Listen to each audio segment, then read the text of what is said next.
Good afternoon, brothers and sisters. My name is Ron Cantom, and I'm the chief of the Wilton Fire Department in Wilton, Connecticut.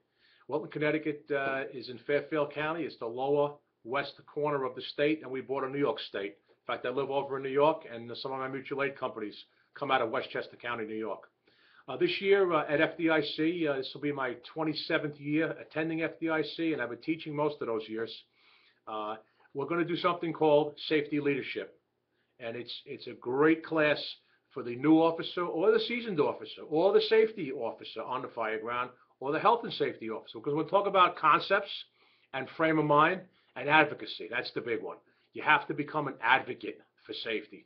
Somebody in the firehouse has to be that person that's concerned and worried about everybody's safety, because a lot of people aren't necessarily paying attention to it. You know, well, this is why we're here, and we take an oath and we're going to throw ourselves on the hand grenade or the sword. Well, that's okay in certain situations, but not in every situation. So we're going to talk about you being an advocate for safety. Part of that also is risk management. What are we willing to risk? How much risk are we going to take when we send our people in or on or under or wherever we're sending them? And risk versus benefit and that stuff that you've heard of, and we'll talk about making those decisions. To me, the foundations of safety are two things: a good training program and a good set of SOPs. If your people are trained and they're dressed properly and they're following the same song sheet, they're ready to rock and roll at any emergency. So we'll talk about training and SOPs. The next thing is situational awareness. There's a lot of buzz about that in the last year or two, but SA is important. We're hurting and killing a lot of our people because of lack of situational awareness, and that is what's going on now, what's going to happen next, and what's going on around me. What do I need to know? And listening to my radio more than talking into it. It's difficult for some of us, you know. We'll then go to case histories. I got a lot of good photos and video clips, and we'll be able to sit and literally say, what's wrong with this picture? What can we do better? How did these guys get in trouble? How do we not get in trouble? Lessons learned and that sort of stuff.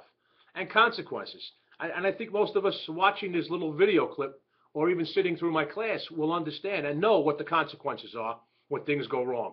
But we're going to dig into consequences a little bit. I've had 17 years with the National Fallen Firefighters Foundation. I've seen the agony and the grief, and I've studied the consequences. And you may think you know all there is to know about who hurts and who's in bad shape after something bad happens. It stretches out even more than that. So understanding the consequences of a bad accident will make you be a better safety officer, because it'll make you work a little bit harder.